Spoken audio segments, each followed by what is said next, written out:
How did I go from boarding a plane with our money to standing in an airport line while a stranger handed me papers with my name on them? Why did my husband stay calm, cancel my return ticket, and lock me out, then say it was all proper in front of witnesses? My name is Romola Dane, and I always thought I was the smart one in my marriage. I worked with numbers all day, I kept our bills paid, and I knew how to talk to people. Ethan was good at fixing things, but he was slow with feelings. He liked quiet and plans. I liked attention and movement. I told myself that made me normal, not selfish. That morning, our kitchen felt like a waiting room. The light was on, but it still felt dim. Ethan stood by the counter and rinsed his mug. My mug was near the sink, and his mug was on the far side like a border. He asked why a new reminder showed up on the shared calendar. He said it looked personal. I said it was nothing, just a small work meeting, and I told him he always read too much into simple things. He nodded, but his face stayed flat. He asked if we were still okay for Maya's school form because it needed a signature. I said yes and told him I handled the school things anyway. I made it sound like I was doing him a favor. He asked why I sounded angry. I said I was not angry, and I said he was the one creating problems in his head. I knew why that reminder was there. I had added it on purpose, and then I told myself it was an accident. That is how I lived lately. I did things, and then I acted like they happened to me. When Ethan left for work, he moved slowly and checked the lock twice. He did not shout. He did not slam the door. That almost made me madder. I wanted a reaction I could point to later. I wanted a clear villain. At the office, the noise of keyboards and phones made me feel awake again. I worked in accounts payable for a small logistics company. I knew everyone's bad habits. I knew who tried to sneak in personal expenses. I knew who cried at their desk on Mondays. I also knew how to look innocent while doing what I wanted. Nia Patel sat across from me. She saw my face and asked what was wrong. I said Ethan was acting strange again. I said he was tracking me and making my life smaller. I did not say what I had done or what I planned to do. I made him sound controlling, and I made myself sound tired and trapped. Nia laughed and said, "Men always got weird when a woman started choosing herself." I liked how easy she believed me. During my break, I opened my phone and searched for Cole Mercer. I told myself I was not looking for trouble. I told myself I only wanted closure. Cole was my ex, and he had a way of talking that made everything feel simple. He used soft words, and he never asked for real details. With him, I could be the main character. I sent him a message and asked how he was doing. I kept it casual. I told myself it was harmless. When he replied, he used a heart emoji and asked when I would come visit. My stomach lifted, like I had swallowed air. I looked around and then closed the chat fast, like the screen could betray me. I should have felt guilt. I felt power. Later, my screen showed a cheap flight deal. The price was low, like the world was giving me permission. I took a screenshot. I told myself it was just a thought, not a plan. Then I looked at the date again and felt my chest tighten in a good way. At lunch, I met Nia in the break room. She asked if Ethan was still being cold. I said yes. I said he acted like I owed him a report for every hour. I said he never saw my effort. I did not mention that he worked long shifts too. I did not mention that he always came home and cooked when I claimed I was tired. That did not fit my story. Nia said I should do something for myself. She said a small trip could reset my head. I agreed too fast, and she smiled like she had solved me. I let her believe she was helping. It made me feel less responsible. After work, I drove to the bank ATM. The sun was going down, and the parking lot lights blinked on. I sat in my car and stared at the screen on my phone. I opened our joint savings account.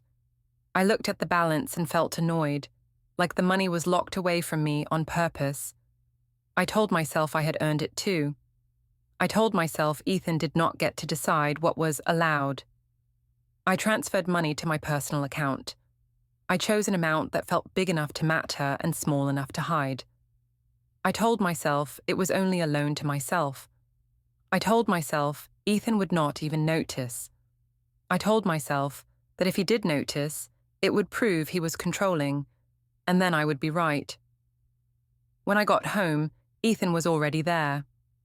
Maya was at the table with crayons, drawing a house with two stick people far apart. Ethan asked how my day was. I said it was fine. He asked why I looked distracted. I said work was busy, and I said he should stop analyzing my face. He asked if I could sign the school form now. I signed it fast, like a task I wanted done. Maya asked if we were still doing movie night. I said yes, and I smiled at her. I did not feel like a monster in that moment. I felt like a woman with needs. During dinner, Ethan mentioned our savings goal for a family trip in summer. He said he wanted to book early to save money. He said he was trying to be responsible. I heard it as a speech about control. I told him he cared more about numbers than people. He asked what that meant. I said he knew what it meant, and I said he always made me feel alone. He looked down at his plate and stayed quiet. That silence felt like an insult. After dinner, we went to pick up a few things from the store. At the school pickup line earlier that week, Ethan had asked why I was late. Today he asked again, but softer, like he was careful. He said Maya got worried when I was not there. I said traffic was bad, and I said he could do pickup himself if he wanted to blame someone. He said he was not blaming me. I said he was. At home, I walked past the hallway and saw Ethan's phone light up. I did not mean to look, but I did. A small alarm banner showed a note that said paper drop. It looked like a reminder, not a joke. My stomach turned, but I pushed the feeling away. Ethan did not talk about papers. He did not talk about anything anymore. Later, when Ethan took out the trash, I opened the flight app again. My thumb hovered over the button. I told myself I deserved a break. I told myself Ethan's silence was abuse. I told myself a trip would fix my mood, and then I would be a better wife. It sounded reasonable in my head. I pressed book, and my screen flashed a confirmation.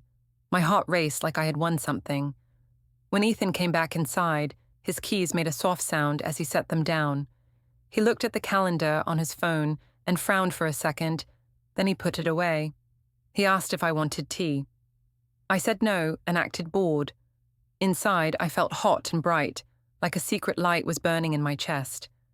I went to bed telling myself I was doing this for me, not against him. But I still checked the flight details 3 times before I slept. I woke up the next day feeling proud, like I had finally done something brave.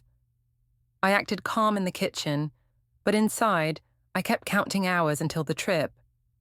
Ethan moved around me like I was furniture. He asked what I wanted for dinner later. I said I did not know, and I told him he always asked questions at the wrong time. He looked at me for a second and then nodded. On the drive to work, I practiced my story in my head. I told myself it was not a lie. I told myself it was my truth. I said Ethan was cold. I said he cared more about rules than love. I said he used money to keep me small. The more I repeated it, the more real it felt. At the office, I walked straight to my manager's desk. I said I needed overtime this week. I said we were behind on invoices, and I said I wanted to help. He asked if I was sure, because budgets were tight. I said I was sure, and I made my voice soft like I was selfless. He approved it, and I felt a small rush. I did not need the overtime for work. I needed it for cover. Back at my desk, I opened a spreadsheet and stared at it for a while without typing. I kept switching tabs on my phone under the desk. Flights, a cheap hotel, then back to the spreadsheet, like I was doing something serious. Nia noticed and rolled her chair closer. She asked if Ethan was still doing his thing. I said yes and sighed in a way that invited sympathy. She asked what he did now. I said he watched our bank account like a guard. I said he questioned every small thing. I said I could not even breathe without him asking why. Naya frowned and said that sounded like control. I nodded fast. I did not mention that Ethan only asked when money moved in strange ways.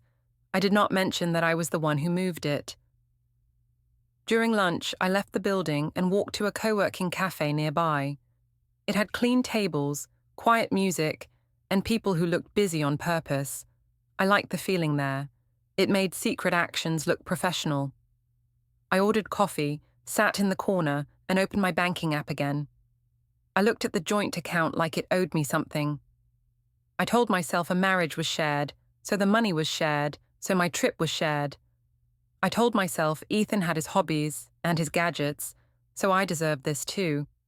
I told myself I was not stealing. I was taking my part. I bought the outgoing flight first. My finger did not shake. I entered the details and paid.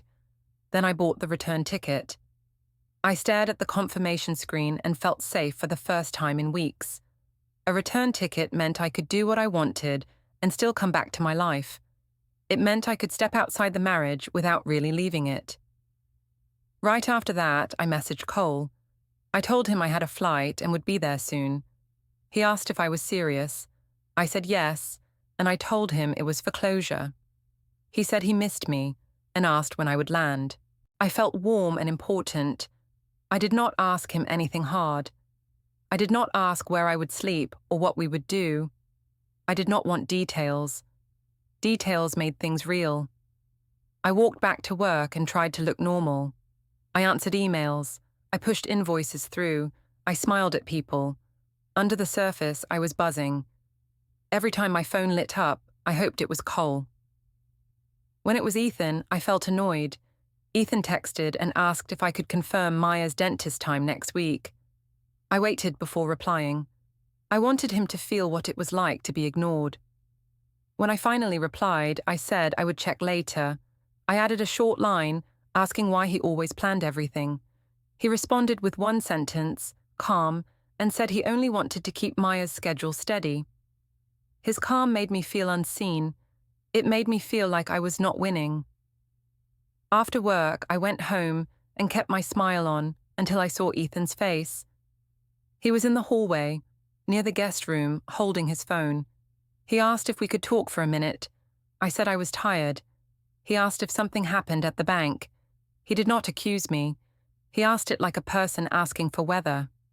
My stomach dropped, but I lifted my chin. I asked what he meant. He said the savings balance changed. He said it looked like a transfer. He asked if I knew anything about it. I acted surprised. I said no. Then I said, maybe bills went up. Then I said he never noticed bills because I handled them. I moved the blame quickly, like shifting a heavy box off my own feet. He asked why the transfer went to my account. I pretended he was insulting me. I asked why he was checking my account. He said it was linked and that both accounts were tied to the same household plan. He asked again. Simple. I did not answer. I attacked. I said he was obsessed with money. I said he treated me like a child. I said he wanted to control me by watching every move. He said he was not trying to control me. He said he only wanted to understand. I told him that wanting to understand was just a nicer way to control. I watched his shoulders sink and I felt a small satisfaction. I told myself he deserved it for putting me on the spot. Maya walked into the hallway with her stuffed rabbit. She asked why we were talking loud. Ethan lowered his voice right away. He asked her if she wanted to pick a movie. Maya nodded, but she looked at me like she was waiting to see if I would explode. I smiled at her and said everything was fine. It was not fine, but I liked saying it. Ethan went into the guest room to grab the movie box, and I followed him without meaning to. The room looked cleaner than usual. His desk had neat stacks. One folder was labeled Utilities. Another was labeled Household. The labels felt too careful. On the edge of the desk, I saw a sticky note that said, Bring forms. It made my throat tight for a second. Ethan reached toward the printer. It whirred and spit out a blank page. He stared at it like it mattered. Then he pulled it out and folded it once. He did not throw it away. He just set it down, like even a blank page could be part of a plan. I told myself it was nothing. I told myself he was being dramatic in his own quiet way. I saw his laptop screen for 1 second before he angled it away. A small pop-up in the corner said, "File uploaded successfully." I did not see what file. I only saw the message. He closed the lid with care, like he was ending a conversation he did not want. I wanted to ask him what he was doing, but I refused. Asking would mean I was nervous. Instead, I laughed and said he was acting like a secret agent. I said he should relax. He did not laugh back. He just asked if we could keep our voices low around Maya. I said I always thought of Maya, and I hinted that he was the one causing tension. That night, after Maya went to bed, I called my sister. I told Darla that Ethan was questioning me about money. I said he was accusing me. I said he was trying to trap me in the house. Darla got loud and said he sounded controlling. She said I should take a trip and clear my head. She said a real man would not watch a bank account like a guard dog. I agreed with her, and I felt strong again. Before I slept, I checked my flight details. I checked my return ticket too. I looked at the confirmation numbers like they were a shield. In the dark, I heard a small click from the hallway, like a drawer locking. I held my breath for a moment, then turned over and told myself it was nothing. I told myself Ethan would get over it. I told myself I would come back and everything would return to normal, because I always made things return to normal. I started planning my goodbye tour like I was a celebrity. I knew if I left quietly, people might ask questions later, but if I left loudly, I could control the story. I could make Ethan look like the reason. I could make my trip look like a rescue. That Friday night, I chose a rooftop bar downtown. I told Ethan it was a work thing. He asked if it was with Nia. I said yes because that sounded normal. He asked if Maya would stay with him. I said of course, like he had no right to ask. He did not argue. He just nodded and said he would do bedtime. His calm felt like a wall. I wanted him to chase me. I wanted him to demand answers. I wanted a big reaction I could report back to my friends. When he did not give it, I told myself he did not care. That made me feel safer doing what I wanted. At the bar, the air was cold and the lights were warm. People laughed too loudly, like they were proving they had fun lives. Nia was there, along with 2 other co-workers and my sister Darla. Darla came dressed like the night was a battle, and she planned to win. She asked where Ethan was. I said he stayed home like always. I said he acted like life was a spreadsheet. Nia asked if he was still watching me. I said yes. I said he checked the bank and acted like he owned the money.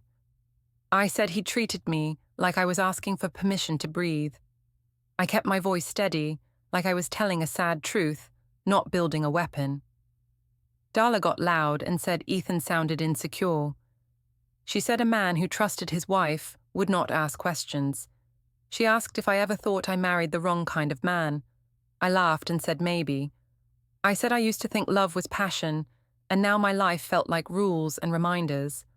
One of the co-workers lifted her phone and took a quick video of the table. Nia leaned in and whispered that I looked glowing. She said I deserved to feel seen. I liked that word, seen. I wanted it to be true so badly that I made it true in my head. Later, while people took selfies, I posted a story. I did not say Ethan's name. I did not have to. I wrote something like choosing myself and added a little sparkle emoji. I watched the views climb. I blocked Ethan from seeing it, then I unblocked him, then blocked again. I told myself it was just privacy. Really, it was control. I wanted him to feel something without giving him proof. On the way out, Darla said we should all eat together the next day. She said I needed a support dinner before my trip. I agreed fast. I told myself it was about family. It was about building a crowd. The next night we met at a family restaurant with a long table and bright lights.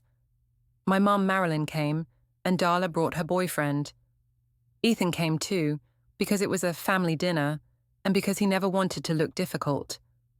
Maya came and sat beside Ethan, quiet and careful. From the start, Darla ran the table like a host. She asked Ethan how work was, but her tone made it sound like a test. Ethan said it was busy and that he had a new project. Darla asked if he still had rules for everything at home. Ethan asked what she meant. Darla laughed and said he was always counting pennies. I joined in. I said he acted like the savings account was a sacred thing. I said he questioned every little purchase. Ethan looked at me and asked if I wanted to talk about it privately. I said no, and I said, if he was not doing anything wrong, he should be able to talk in front of everyone. That sounded fair on the surface. I knew it was not. My mum nodded and said, a marriage should not feel like a cage. She looked at Ethan like he was the one building bars. Ethan's mother Tara sat stiff, but she did not speak. Ethan's father Glenn watched his plate and stayed quiet. That silence annoyed me too, because it did not support my story. Darla started telling a funny story about how I used to be carefree before marriage. She said I had changed because Ethan made everything serious. She said a woman needed romance, not reminders. I laughed and said Ethan would not understand romance if it sent him an email first. Ethan did not fight. He asked Maya if she wanted her favorite dessert. Maya nodded and kept her eyes down. The more he stayed calm, the more I felt like I had to push harder. I did not want him to look stable. I wanted him to look guilty. I said, loud enough for the table next to us, that Ethan always acted hurt when I tried to have a life. I said he was dramatic, in his own quiet way. I said he made me feel lonely even when he was in the same room. Darla agreed and said he sounded like a man who needed therapy. Ethan asked if I was planning to go somewhere. His voice stayed even. I felt a flash of fear. I covered it fast. I said I might take a short trip to clear my head. I said I needed space from his pressure. I watched my mom's face and she looked pleased, like I was finally doing something bold. I watched Tara's face and she looked worried, but she stayed polite. Ethan said he hoped I would be safe. That was it. No begging, no threats, no shouting. My stomach turned with anger. I told myself he was acting calm to manipulate everyone. I told myself he wanted to look like the good guy. In that moment, I decided I would make sure everyone saw him as the bad one. After dinner, outside by the curb, I kept talking.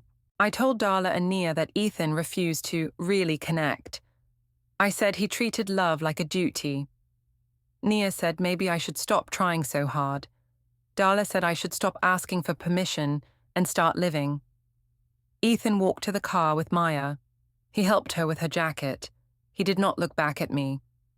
I felt small for a second, like I was the one being left.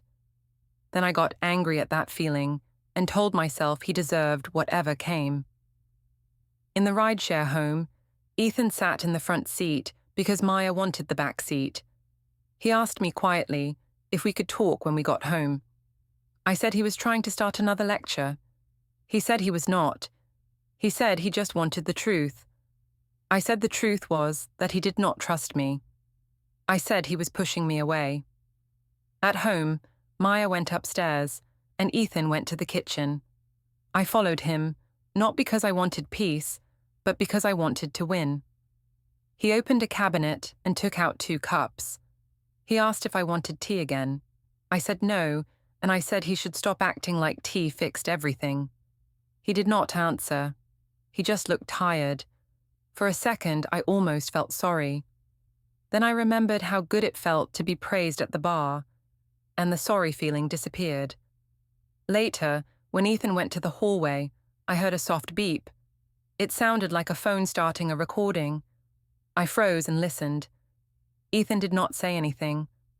I walked past the guest room and saw him slide something small under a taxes folder. It looked like a USB, with a tiny label that had a date. He shut the drawer with care, and the drawer clicked like a lock. I told myself he was being weird. I told myself it meant nothing. But I went to bed with my heart beating too fast, and I checked my flight details again, like the screen could protect me from whatever that click meant. I left on Monday before sunrise. like I was escaping from a life that had been done to me. I told Ethan I had an early meeting out of town. He asked where exactly. I said it did not matter and that he was not my manager. He asked if Maya would see me before school. I said she would be fine for one day, and I said he was trying to guilt me. He did not raise his voice. He only said he hoped I travelled safe and that he would handle drop-off. In the rideshare to the airport, I watched the city slide past and felt lighter with every block. I opened my phone and stared at my boarding pass like it was proof I still had choices. I posted a photo of my coffee cup with the caption about taking my life back. I did not say I was leaving my child with her father while I chased an old feeling. I told myself I was showing strength. I told myself people needed to see that I was not stuck. At the airport terminal, everything smelled like perfume and fried food. People stood in lines with tired faces. I liked being one of them. It made my plan feel normal. I checked my phone again and saw a message from Ethan. He asked if I could send a photo of Maya's school form, because the teacher needed it. I felt annoyed that he was not begging me to stay. I replied late on purpose. I said I would send it later, and I asked why he always turned everything into a schedule. He replied with one sentence and said he was only keeping Maya steady. That word, steady, made me angry. It sounded like he was already living without me. On the plane, I looked out at the clouds and told myself I was not doing anything wrong. I told myself I was correcting an old mistake. I told myself Ethan had pushed me here by being boring. I kept repeating it until my chest stopped feeling tight. I checked Cole's last messages again. He had sent a simple line saying he would pick me up. He had not asked if I was okay. He had not asked about Maya. He only asked what time I landed. I told myself that was freedom, not carelessness. When I landed, Cole waited near the arrival sign. He looked the same as I remembered, like time did not touch him because he never carried real responsibility. He smiled and asked if I missed him. I said I did, and I said I needed to talk. He said we could talk all night if I wanted. I liked how easy he sounded. I liked how he did not look at my ring and ask hard questions. In his car, he asked how my husband was taking it. I said Ethan was cold and controlling. I said he cared more about money than me. Cole shook his head and said that sounded rough. He did not ask what I did with the money. He did not ask why I needed to sneak around. He just agreed with the version I gave him. That made me feel safe, and it also made me feel powerful. Cole's condo was clean in the way hotels were clean. There were no child toys, no family photos, no reminder that real life existed. He offered me water and asked if I wanted wine. I said water because I wanted to feel in control. He asked if I was hungry, and I said I was fine. He told me I could stay there. I did not ask how long. I did not ask what he expected. I told myself I did not owe anyone anything. I told myself I was here for closure, like closure was a job I could finish. He asked why I married Ethan if I felt this way. I said Ethan changed after marriage. I said he stopped seeing me. I said he made everything feel like a task. Cole said I deserved passion. I nodded like that was a serious fact. I did not mention the way Ethan packed Maya's lunch or fixed the leaky faucet without being asked. I did not mention the way he read bedtime stories when I scrolled my phone. Those details were dangerous. They could make me doubt. That night, I lay on Cole's couch, not sleeping, and watched the glow of my phone. I checked our joint account again. The numbers looked different. Not empty, but different. I felt heat in my face like I had been tricked. I told myself Ethan must have moved money to punish me. I told myself it proved he was abusive. I did not stop to think that I was the one who started moving money first. In my head, his reaction was always worse than my action. In the morning, Cole left for a quick job and told me to make myself comfortable. I smiled and said okay, but as soon as the door closed, the condo felt smaller. I went to a coffee shop nearby to feel less alone. The shop had bright windows and people on laptops.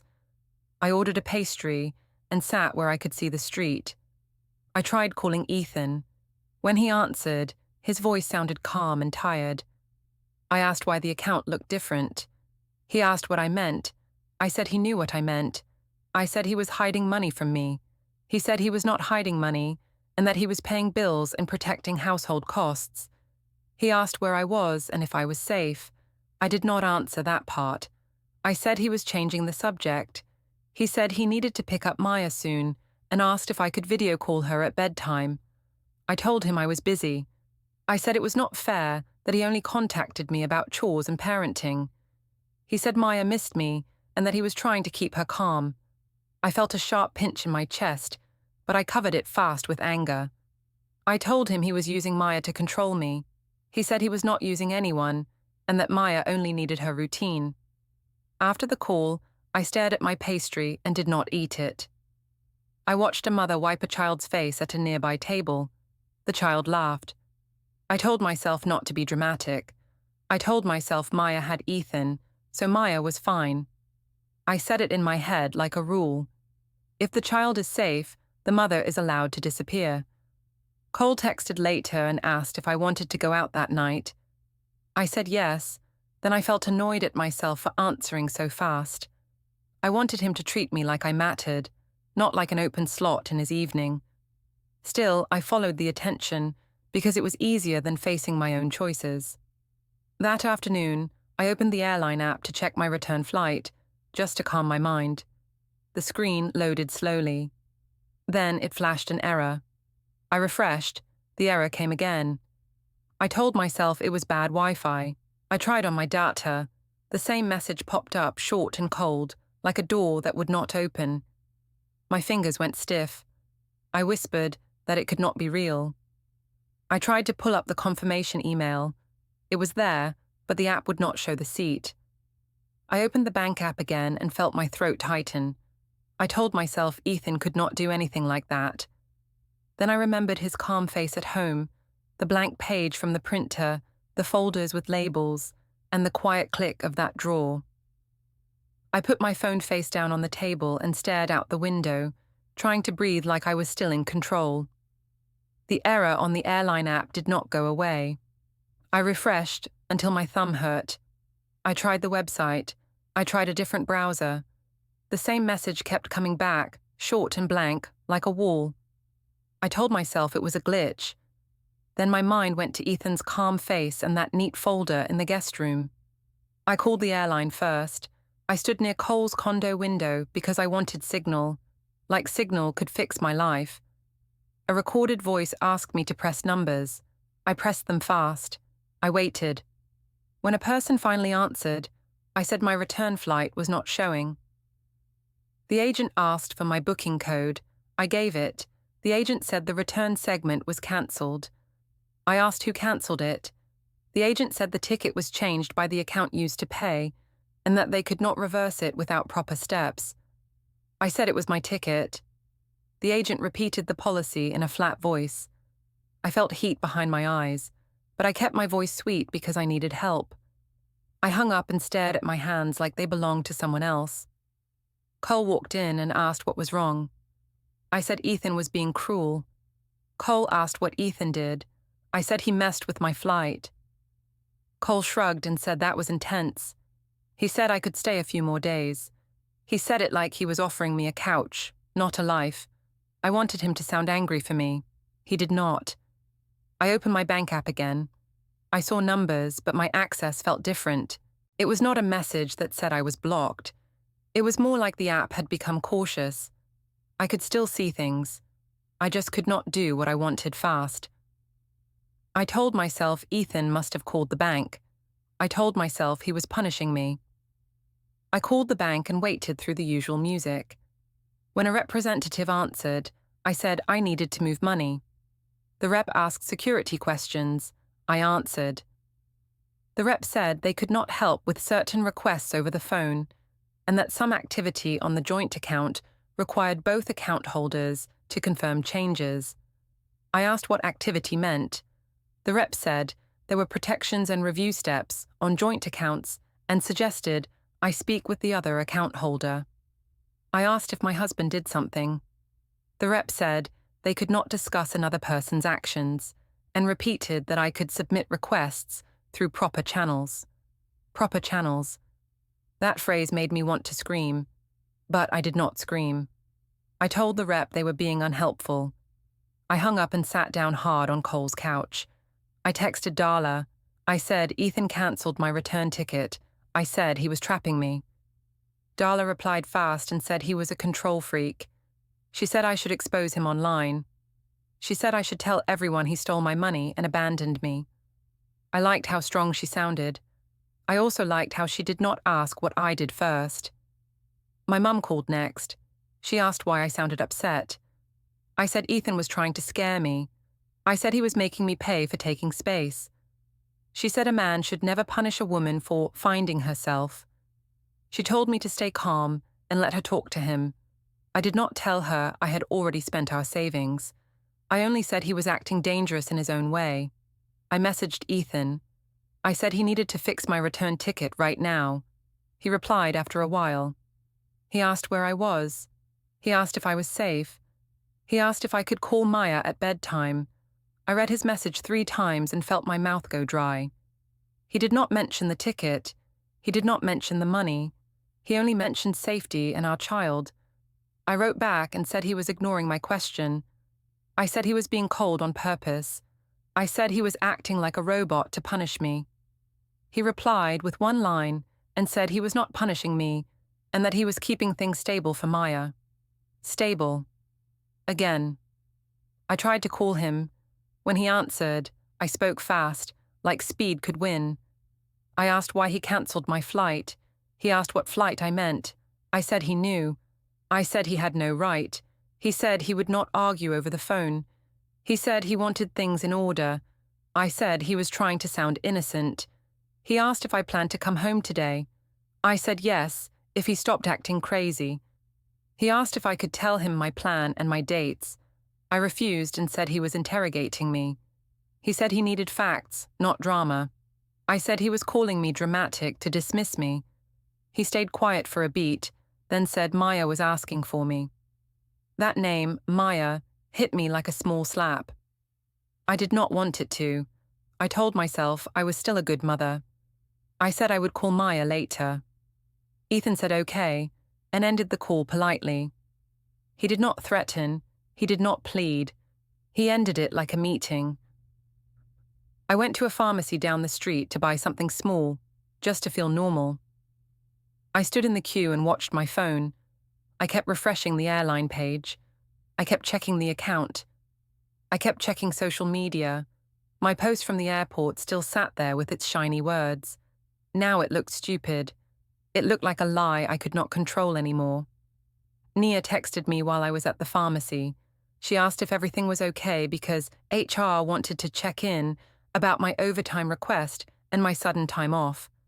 I felt my stomach drop. I replied that it was personal. Nia said HR was asking dates and travel times because I had listed family stress leave. She said it could turn into a problem if my story did not match my timesheet. I pictured the HR room at work with its grey chairs and calm voices. I imagined them asking simple questions. I imagined myself trying to cry. I imagined them just writing notes. I suddenly hated how official everything felt. Back at Cole's condo, I opened my photos and looked at the screenshot of the flight deal from weeks ago. I remembered how proud I felt when I pressed book. I told myself I was brave. Now I felt like I was floating with no floor. Then a neighbor from my street texted me. She said she saw a locksmith van outside my house earlier and that Ethan was standing there with his phone. She asked if everything was okay. My chest tightened. I read the message again and again. I told myself Ethan was trying to scare me into coming back on my knees. I told myself he wanted to embarrass me. I also told myself he had no right to lock me out. But I could not remember the last time I used a key. Ethan always handled the locks. I liked not thinking about it. I called my mum again. I said Ethan was changing the locks. She gasped and said she would call him. Darla sent voice messages saying Ethan was abusive and that I should go public now. She said I should post screenshots and tell everyone he stranded me. I hovered over my camera app. Then I stopped. I realized Ethan could answer screenshots with bank entries. He could answer posts with dates. He could answer drama with something calm and hard. Cole noticed my silence and asked if I wanted to go out. I said no. He asked if I was mad at him. I said I was dealing with something bigger than him. He shrugged and said he did not want mess. That word made my face burn. I had flown across the country for closure, and he was already stepping back like I was a spill on his floor. That night, I finally called Maya. She asked when I was coming home. I said soon. She asked why Dad looked tired. I said Dad was fine and that he was just stressed. She asked if Dad was mad. I said no, and I said Dad loved her. I heard her breathe close to the phone, and then she said she missed me. I told her I missed her too, but my voice sounded far away to me. After the call, I called Ethan again. I told him he was hurting Maya by making things tense. He said Maya was safe and fed and in bed on time. He said he would not talk about adult issues with her. I said he was acting like I did not exist. He said I made choices, and that choices had steps. I asked what that meant. He said he would handle everything properly. I went to the airport early because I still believed I could force life back into my hands. I stood in the check-in line with my phone clenched tight. I told myself Ethan was bluffing. I told myself he would not dare to strand me because that would make him look bad. I kept repeating that part like it was a shield. When it was my turn, the agent asked for my ID and booking code. I gave it and tried to smile like nothing was wrong. The agent typed and then paused. She said my return segment was cancelled and the system showed no seat to assign. I asked how that was possible. She said the payer made a change and the airline could not restore it without proper authorization. I said I was the passenger. She said that did not change the rule. I started talking louder because I wanted the people behind me to hear my pain. I said my husband was controlling and he was trying to trap me. A man behind me shifted his suitcase and looked away. The agent asked if I wanted to buy a new ticket. I opened my bank app to prove I could. My screen loaded, then showed a message that my transfer request could not be completed. I felt heat climb up my neck. I told myself the bank app was broken too. I told myself everyone was against me. Then a man stepped closer from the side, polite and careful. He asked if I was Romola Dane. I said yes, sharp, like he was bothering me on purpose. He said he had legal documents for me and asked me to confirm my identity. I laughed once and asked if Ethan hired him to scare me. He did not react. He only said he needed to hand me the papers. I tried to refuse, but he placed an envelope in my hand and said service was complete. The agent glanced at the envelope and then looked back at her screen like she had seen it before. People in line stared, and I hated them for it. I opened the envelope right there because I needed control back. The first page said temporary orders in plain text. My eyes jumped to my name, then to Ethan's. It said, I could not enter the home right now. It said, locks could be changed for possession and safety of the household. It said, there were limits on moving funds and new debt. It listed a schedule for Maya, with school pickup times and a call window for me. I called Ethan with shaking hands. He answered on the second ring. I demanded he fix the ticket and stop embarrassing me. He said he would not argue in public. He said the orders started today, and he would follow them. He said Maya was at school and would be picked up on time. He said I could speak to Maya during the listed window and that he would not block it. I told him he was cruel. He said he was doing it properly. I looked around and realized I had no audience on my side anymore. I looked down at the paper again and saw the line about the home, and I understood I could not go back inside today.